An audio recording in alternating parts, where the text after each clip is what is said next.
Hi everyone, this is Poonam. Welcome to my YouTube channel. हम already CDP की complete series start कर चुके हैं। आज हमारी क्लास 10th है, जिसमें आज का हमारा टॉपिक है मोटिवेशन।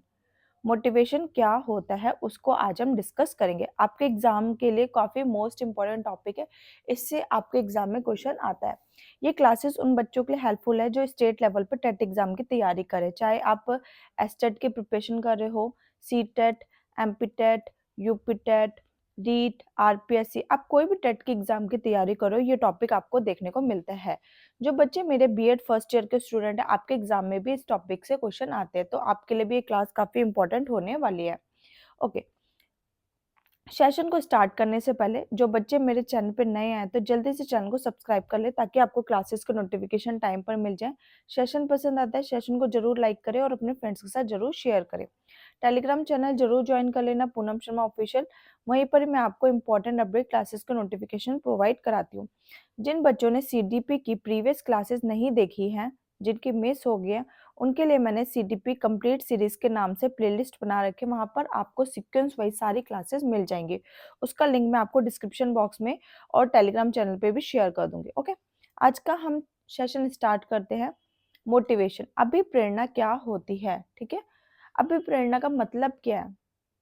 अगर आप कोई भी काम कर रहे हो तो आप मोटिवेटेड हो, ठीक है, तभी तो आप उस काम को कर रहे हो। अगर आपके पीछे उसका कोई मोटिवेशन ही नहीं है, ठीक है, आपको उसकी कोई जरूरत नहीं, तो आप उस काम को नहीं करोगे। तो मोटिवेशन का मतलब होता है हमेशा कि आगे बढ़ना, ठीक है, चला मान रहना, ठीक है, गति करते रहना, वो ही क्या कहलाता है? हमारा मोटिवेशन होता है। ठीक है, आप क्लास क्यों ले रहे हो? क्योंकि आपका एग्जाम है। मैं क्लास क्यों दे रही हूँ? क्योंकि मुझे पता है मेरे स्टूडेंट्स का एग्जाम है, तो मुझे क्लासेस देनी पड़ेगी। तो वो मेरे लिए क्या है? आप मेरे लिए क्या हो? एक मोटिवेशन हो। मैं चाहती हूँ कि मेरे बच्चे जो मेरे से पढ़ रहे हैं उनके अच्छे मार्क्स आए, ठीक है, तो वो मेरे लिए क्या है? एक मोटिवेशन है। कोई जॉब क्यों कर रहा है? ठीक है, सैलरी के लिए, ठीक है, तो सैलरी उसका क्या हो गया? मोटिवेशन हो गया। ठीक है, तो ये क्या कहलाता है? हमारा मोटिवेशन कहलाता है। मोटिवेशन शब्द की उत्पत्ति लैटिन भाषा के शब्द मोटम से हुई है, जिसका अर्थ है चलायमान करना या गतिशील करना। ठीक है, हमेशा चलते रहना और गतिशील में रहना। ठीक है, गुड ने कहा है किसी कार्य का आरंभ करने, जारी रखने तथा नियमित बना देने की को ही अभिप्रेरणा कहते हैं। ठीक है, किसी कार्य को हमने स्टार्ट किया और उसको कंटिन्यू वे में कर रहे हैं, तो वही क्या हमारे लिए मोटिवेशन है। थॉमसन ने कहा अभिप्रेरणा छात्र में रुचि उत्पन्न करने की कला होती है। ठीक है, अभिप्रेरणा क्या? मोटिवेशन है। अगर आपको किसी ने मोटिवेशन दे दे, नहीं आप कर सकते हो, आप बहुत अच्छा करोगे, आप अच्छी गवर्नमेंट जॉब ले सकते हो, तो आपके अंदर क्या होगा? एक इंटरेस्ट आएगा। ठीक है, तो ये क्या? इंटरेस्ट उत्पन्न करने की कला है। ठीक है, जेम्स ट्रेवर ने कहा है अभिप्रेरणा एक भावात्मक तथा क्रियात्मक कारक है जो चेतन या अचेतन से एक व्यक्ति को लक्ष्य की ओर व्यवहार करने के लिए क्रियाशील बनाता है। ओके, अब अभी प्रेरणा के प्रकार पढ़ लेते हैं। ठीक है, types of motivation. Types of motivation के दो प्रकार होते हैं। ठीक है, एक होता है आपका इंटरनल मोटिवेशन, जिसे हम आंतरिक अभिप्रेरणा कहते हैं, और एक होता है हमारा एक्सटर्नल मोटिवेशन, जिसे हम बाह्य अभिप्रेरणा कहते हैं। आंतरिक अभिप्रेरणा वो अभिप्रेरणा होती है जो इंटरनल फोर्स, जो हमारे खुद के अंदर से आती है, जो हमारी आंतरिक शक्तियों होती हैं, ठीक है, जो व्यक्तियों के व्यवहार से उत्तेजित होती है। और जो इंटरनल मोटिवेशन होता है ये लंबे समय तक चलती है। ठीक है, जैसे कि प्रसन्नता, आनंद, ठीक है, जिज्ञासा, भविष्य में सहायक रुचि। ठीक है, जो हम अंदर से खुद से करना चाहते हैं, कोई हमारे को उसके कोई लालच नहीं है, ठीक है, कि हमें इससे कुछ मिलेगा, हम अंदर से ही उसके लिए मोटिवेटेड है। ठीक है, तो ये क्या हो जाएगा? हमारा आंतरिक अभिप्रेरणा। बाह्य अभिप्रेरणा उसे कहते हैं जो पहले से निर्धारित कोई ऐसा लक्ष्य है उसे प्राप्त करने का उद्देश्य होता है। ठीक है, जैसे कि मैं जॉब कर रही हूँ, किसके लिए? सैलरी के लिए। ठीक है, मैं पढ़ाई कर रही हूँ, ठीक है, एग्जाम दे रही हूँ, अच्छा मार्क्स स्कोर करने के लिए, फर्स्ट आने के लिए, ठीक है, या फिर किसी स्कॉलरशिप के लिए, कोई पुरस्कार पाने के लिए, या फिर दंड से बचने। तो ये सब क्या है? बाह्य मोटिवेटेड है। ठीक है, फिर आता है हमारे अधिगम। अधिगम में अभिप्रेरणा। ठीक है, अब हम लर्निंग में अभिप्रेरणा को कैसे जोड़ सकते हैं? ठीक है, विद्यार्थियों में रुचि का चुनाव करके कि विद्यार्थियों को उनके इंटरेस्ट के अकॉर्डिंग पढ़ाओ। विद्यार्थियों को प्रोत्साहित करके विद्यार्थियों को एनकरेज करो कि तुम कर सकते हो, तुम बहुत अच्छा स्कोर करोगे, आगे चल के तुम बहुत अच्छा नाम कमाओगे, ठीक है। हम उनको क्या कर सकते हैं, एनकरेज कर सकते हैं। कक्षा का वातावरण सकारात्मक बना के, पॉजिटिव बना के ऐसा क्लासरूम बनाना चाहिए, ठीक है, जो बिल्कुल पीसफुल हो। हम एक दूसरे से क्या कर सके, ठीक है, विचार प्रकट कर सके, लड़ाई झगड़े ना हो, नेगेटिव माहौल नहीं बनाना चाहिए, ठीक है। पूर्व ज्ञान से जोड़ के हम हमेशा बच्चों को लर्निंग ऐसे देनी चाहिए जो वो जानते हैं, ठीक है, उसके आधार पे हम उनको आगे बढ़ाएं, ठीक है। फिर उचित तत्परता का विकास करें और विचार प्रकट करने का उनको मौका दें, ठीक है। उनके जो भी विचार है उनको एक्सप्रेस करने का उनको मौका देना चाहिए। फिर आता है अभिप्रेरणा का चक्र, मोटिवेशन साइकिल। मोस्ट इंपॉर्टेंट, आपसे इसका सीक्वेंस पूछ लिया जाता है, ठीक है। नीड, अगर आपको किसी काम की जरूरत होगी तभी तो आप वो काम करेंगे, आपको उस काम की जरूरत नहीं है तो आप क्यों काम करोगे, ठीक है। अगर आपको सरकारी जॉब पानी है, ठीक है, गवर्नमेंट जॉब पानी है, तो आपको क्या है, उसकी जरूरत होगी, ठीक है। आपको पैसा कमाना है, अच्छी सैलरी चाहिए, सेटल होना चाहते हो, वो क्या है, आपकी नीड है। फिर आप उसके अकॉर्डिंग क्या करते हैं, ड्राइव करते हैं। फिर आप उसके अकॉर्डिंग क्या, अराउजल, आपके अंदर उत्तेजना जागती है। फिर क्या होता है, गोल डायरेक्टेड बिहेवियर करते हैं, लक्ष्य को प्राप्त करने के लिए कार्य करते हैं। फिर जब आप जॉब पा लेते हैं, ठीक है, आपके अचीवमेंट हो जाते हैं, फिर वो जो रिडक्शन ऑफ अराउजल है, जो आपकी उत्तेजना होते हैं, वो कम हो जाते हैं और आप सेटिस्फाई हो जाते हैं, ठीक है। तो ऐसे ये प्रोसेस चलता रहता है, ठीक है। तो आपसे इसका सीक्वेंस पूछ लिया था, पहले क्या होती है, आपकी नीड होती है, फिर ड्राइव करते हैं आप, फिर अराउजल जागता है, फिर गोल डायरेक्टेड बिहेवियर करते हैं, फिर अचीवमेंट होते हैं, फिर रिडक्शन ऑफ अराउजल होता है। ये आपका सीक्वेंस हो जाएगा, आपके एग्जाम में ये पूछा जाता है। मोटिवेशन के अलग अलग टाइप हैं, मनोवैज्ञानिक के अनुसार उनको बांटा गया है, ठीक है। जैसे कि मैस्लो ने कहा है कि जो मोटिवेशन दो प्रकार के होते हैं, एक जन्मजात होते हैं और एक अर्जित होते हैं। जन्मजात क्या, जैसे भूख, प्यास, आराम, ठीक है, ये तो सबको चाहिए, इसके बिना तो कुछ भी पॉसिबल। अर्जित क्या होते हैं, जो हम कमाते हैं, ठीक है, जैसे संपत्ति, ठीक है, पैसा, नाम, फेम, ये सब क्या होती है, हमारी अर्जित होती है। थॉमसन के अनुसार दो प्रकार के होते हैं, एक होता है स्वाभाविक प्रेरक, ठीक है, जो हमारी जन्मजात होती है, जैसे कि भूख, प्यास, आराम, ठीक है। कृत्रिम प्रेरक, ठीक है, जैसे संपत्ति, पैसा, नाम, फेम, ठीक है। फिर गैरेट के अनुसार दो प्रकार के होते हैं, जैसे जैविक प्रेरक, सामाजिक प्रेरक, और एक होता है मनोवैज्ञानिक प्रेरक, ठीक है। जैविक प्रेरक में क्या होगा, आपकी भूख प्यासा जो जन्म जाता है। मनोवैज्ञानिक में होगा आपका आत्मसम्मान, प्रेम की भावना, ठीक है, साइकोलॉजिक जो होता है।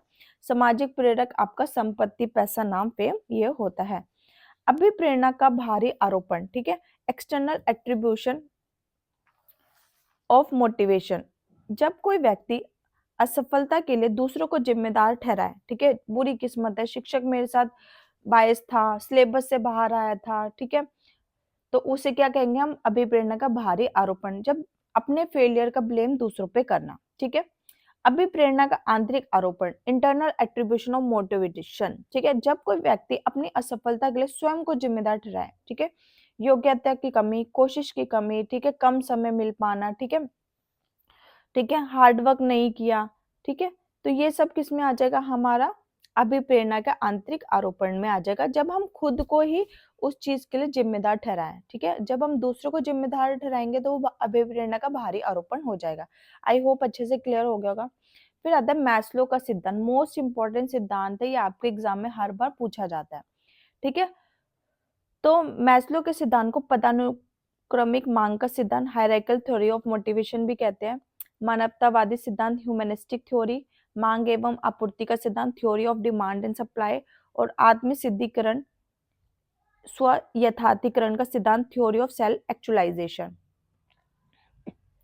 इन्होंने कहा कि बच्चे अपनी वृद्धि एवं विकास के लिए कठोर परिश्रम करते हैं, मैस्लो द्वारा कहा गया है। मैस्लो ने पिरामिड का सिद्धांत दिया है। इन्होंने कहा है कि अलग अलग एज लेवल के बच्चों में, ठीक है, व्यक्तियों में अलग अलग मांगे होती हैं और उसे पूरा करना होता है, ठीक है। पहली आपकी नीड क्या होगी, पहली आपकी डिमांड क्या होगी, जब आप इस दुनिया में जन्म लेंगे तो आपकी पहली डिमांड क्या होगी? शारीरिक अवस्था, फिजिकल नीड, ठीक है, जैसे कि भूख, प्यास, नींद, ठीक है। अगर ये नहीं होगा तो आप क्या होगे? जीवित रह पाओगे? नहीं रह पाओगे। तो ये क्या होते हैं? सबसे निम्न स्तर की डिमांड होती है। फिर आपकी ये फुलफिल हो गई, तो अब आपको क्या चाहिए? अब आपको सुरक्षा चाहिए कि कुछ पैसे सेव हो जाएं, ठीक है, एक घर बना लिया जाए, ठीक है, ताकि आप सुरक्षित रह सके। ये आपकी नीड कंप्लीट हो गई। फिर आप आओगे प्रेम की आवश्यकता में, ठीक है। इसमें हमें चाहिए कि गर्लफ्रेंड बॉयफ्रेंड हो, हस्बैंड वाइफ हो, थोड़ा प्यार मिलना चाहिए, ठीक है, लव एंड बिलोंगिंग्स होनी चाहिए। ये कंप्लीट हो गई। फिर आती है आपके अंदर सम्मान की आवश्यकता। अब हमें चाहिए कि हमें सम्मान मिले, रिस्पेक्ट मिले, तो ये किस में आएगी? आपके सम्मान की आवश्यकता में। फिर हमारी लास्ट है स्व यथार्थीकरण, ठीक है, सेल्फ एक्चुअलाइजेशन। जब आप सब कुछ अचीव कर चुके होंगे तब आप इस स्टेज पे आ जाएंगे, तो ये क्या होगी? उच्च स्तर की स्टेज कहलाती है, ठीक है। फिर आता है हमारे अभिप्रेरणा के तत्व। क्लार्क हल्क ने दिया है, इन्होंने 3 तत्व बताए। पहला है हमारा आवश्यकता, नीड, जैसे हमारी भूख, ठीक है, प्यास, नींद, ये सब क्या हमारी आवश्यकता है। फिर है चालक, प्रणोद, अंतर्नोद, ठीक है, ड्राइवर, थ्रस्ट, इनसाइट, ठीक है। तो काम हम तब तक करते रहेंगे जब तक हम गोल को अचीव नहीं करते, ठीक है। किसी भी काम को हम तब तक ड्राइव करते रहेंगे जब तक हम किसी गोल पे अचीव नहीं कर लेंगे। उत्तेजक क्या होता है? उद्दीपक, प्रोत्साहन, ठीक है, स्टिमुलेशन, ठीक है। ये क्या करता है? हमारी गति को बढ़ा देता है अपने गोल को अचीव करने के लिए, ठीक है। अच्छे से क्लियर होगा। अभिप्रेरणा के इन्होंने क्या बताया? तत्व बताए हैं। किसने बताया? कॉल खल ने बताया। इन्होंने 3 तत्व बताया। पहला है आवश्यकता, नीड, दूसरा है आपका ड्राइवर, फिर है आपका थर्ड उत्तेजक, ठीक है। नीड क्या? आपको भूख लगे तो आपको कोई खाना देने के लिए आपको खुद खाना लेना पड़ेगा, ठीक है। फिर आप क्या करोगे? खाना लेने जाओगे, गोल डायरेक्टिव बिहेव करोगे। और उत्तेजक क्या होगा? गति को बढ़ा देना। फिर आपका बीएफ स्किनर ने अभिप्रेरणा को सीखने का राजमार्ग बताया है, ठीक है, हाईवे बताया है। किसने बोला है? ये बीएफ स्किनर ने बोला है। ये आपको लर्न करना है, ओके। क्योंकि आपको पता है आपके एस्टेट में, एमपीटेट में, ठीक है, जो आपके स्टेट लेवल पे एग्जाम होते हैं, आपसे फैक्चुअल क्वेश्चन भी पूछे जाते हैं। सीटेट में ऐसा नहीं पूछा जाता है, सिर्फ वहाँ पे नॉर्मली पूछा जाता है कि मोटिवेशन क्या, आंतरिक मोटिवेशन क्या होगा। लेकिन जो आपका एस्टेट होगा, ठीक है, एमपीटेट होगा, ठीक है, तो उसमें आपसे फैक्चुअल क्वेश्चन पूछे जाते हैं। इसलिए मैं ये आपके लिए डेफिनेशन लेके आई हूँ। हॉलो का आंतरिक वास्तविक प्रेरणा का सिद्धांत, हॉलोज theory of intrinsic real motivation दिया है। हजबर्ग का द्विकारिक सिद्धांत, इन्होंने 2 फैक्टर थ्योरी ऑफ मोटिवेशन दिया है। फिर आता है हमारा विक्टर ब्रूम का प्रत्याशा सिद्धांत, ठीक है, Victor Vroom's theory of expectancy. Clark Hull ने सबलीकरण का सिद्धांत दिया है, ठीक है। जो प्रणोन नियोजनता का सिद्धांत है, इन्होंने आवश्यकता अवलोकन का सिद्धांत दिया है, नीड रिडक्शन थ्योरी दी है, और अंतर्योत प्रणव चर्लोक का सिद्धांत ड्राइवर थ्योरी दी है, ठीक है। इनकी बुक का नाम था अ बिहेवियर सिस्टम। फिर आता है विलियम मैकडोगल, ठीक है, मैकडूगल, मोस्ट इंपॉर्टेंट, ठीक है। इन्होंने 14 प्रकार की मूल प्रवृत्ति का सिद्धांत दिया जो बच्चों में जन्म से होती है, ठीक है। इन्हें उद्देश्यवाद के जनक भी कहा जाता है। इन्होंने कहा है कि हर व्यवहार का कोई उद्देश्य होता है, हर व्यवहार का कारण कोई मूल प्रवृत्ति है, और हर मूल प्रवृत्ति का एक संवेग जुड़ा होता है, ठीक है। फिर उपलब्धि निष्पत्ति सिद्धांत मैक्सीलैंड ने दिया। अचीवमेंट थ्योरी किसके द्वारा दी गई है? मैक्सीलैंड द्वारा दी गई है, ठीक है। मैकडोनल्ड ने 4 प्रकार की मूल प्रवृत्ति बताई है। पहली प्रवृत्ति है हमारी मूल प्रवृत्ति पलायन, भाग जाना, ठीक है। हम किसी भी सिचुएशन क्यों भाग जाते हैं? तो उससे कौन सा संवेग जुड़ा है? भय। युयुत्सा, लड़ने की इच्छा। आपको युद्ध करने की इच्छा कब होगी? जब आपको गुस्सा आएगा, क्रोध आएगा, ठीक है। एक से एग्जाम में क्वेश्चन आता है, आप स्टेट का पेपर उठा के देख लीजिए, उससे आपको ये क्वेश्चन मिलेगा, ठीक है। किस मूल प्रवृत्ति के साथ कौन सा संवेग जुड़ा है, ठीक है। निवर्ती, हटना, ठीक है। किसी चीज से आप कब निकलना चाहते हैं, हटना चाहते हैं, छुटकारा में, जब आपसे उससे क्या हो? घृणा हो, हेट हो। पुत्र कामना, ठीक है, हमारा लड़का हो जाए, ठीक है, तो वो किससे जुड़ा है? माँ के प्रेम से। शरणागत, किसी की शरण में चले जाना या किसी की शरण में आ जाना, तो वो कब होगा? दया। काम प्रवृत्ति, ठीक है, सेक्सुअल डिजायर कब आएगी? कामुकता, ठीक है। जिज्ञासा, क्यूरियोसिटी, आश्चर्य, दीनता, ठीक है, सेल्फ कॉन्फिडेंस ना हो, आत्महीनता, आत्मगौरव, ठीक है, सेल्फ कॉन्फिडेंस आना, आत्माभिमान, ठीक है। सामूहिकता, ग्रुप में, अकेलापन, भोजन अन्वेषण, भोजन की खोज, भूख संग्रह, कलेक्शन, अधिकार, ठीक है, जब हमारा राइट होगा। रचना, कंस्ट्रक्शन, क्रिएटिव, कृति, कुछ नया बनाना, ठीक है। हास्य, हंसना, आत्म विनोद मतलब जोक, ठीक है। आई होप अच्छे से क्लियर होके होंगे। फिर सिगमंड फ्राइड ने इन्होंने दो प्रकार की मूल प्रवृत्ति बताई, एक है जीवन और एक है मृत्यु, और इन्होंने एक कॉन्सेप्ट बताया लिबिडो, प्रेम, ठीक है।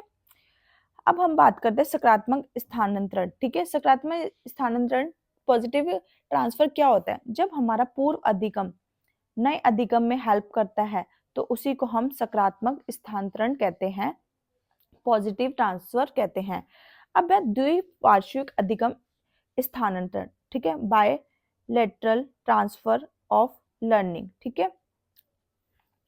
उसे बोलते हैं जब एक तरफ से सीखा गया ज्ञान दूसरी तरफ हेल्प करता है। ये हमारी बॉडी से जुड़ा है।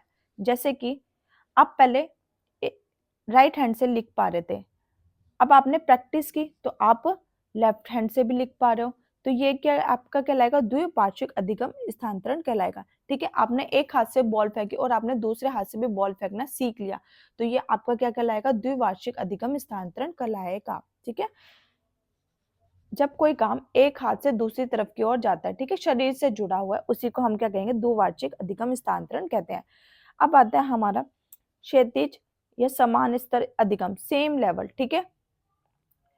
ये उसे बोलते हैं जब हमने किसी काम को सीखा, ठीक है, जैसे हमने रोटी बनाना सीखा, अब हम रोटी से पूड़ी बनाना भी सीख गए, कचौड़ी बनाना भी सीख गए, ठीक है, उसे हम क्या बोलेंगे?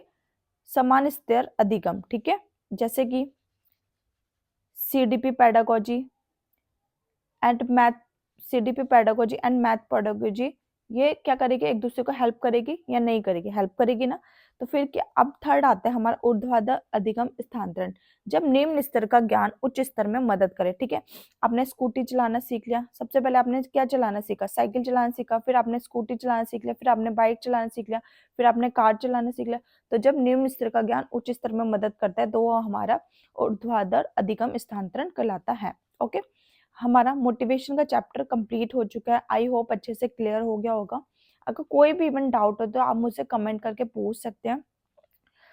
ओके, हमारा ऑलरेडी सीडीपी का 70% कंप्लीट हो चुका है, 70-80% सीडीपी कंप्लीट हो गई है, ठीक है। अभी इसमें 3-4 टॉपिक रह गए हैं, उसको कंप्लीट कराने हैं। होप सो मैं आज कंप्लीट करा दूंगी। उसके बाद हम हिंदी की एक मैराथन आपको प्रोवाइड करा देंगे। हिंदी और रीजनिंग दोनों साथ में कराऊंगी मैं, ठीक है, हिंदी और रीजनिंग, ठीक है। इसकी आपको एक एक क्लास मिल जाएगी, मैराथन होगी, और जिससे आप आराम से अपने एग्जाम में अच्छे मार्क्स स्कोर कर लेंगे। तो प्लीज सेशन को जरूर लाइक किया करो, कमेंट करके जरूर बताया करो, अपना एक एक्टिव रिस्पॉन्स जरूर दिया करो, इससे मुझे एक मोटिवेशन मिलता है, ठीक है। सेशन पसंद आता है बिना कहे लाइक कर दिया करो। चलिए हम मिलते हैं एक नई वीडियो में। Thanks for watching.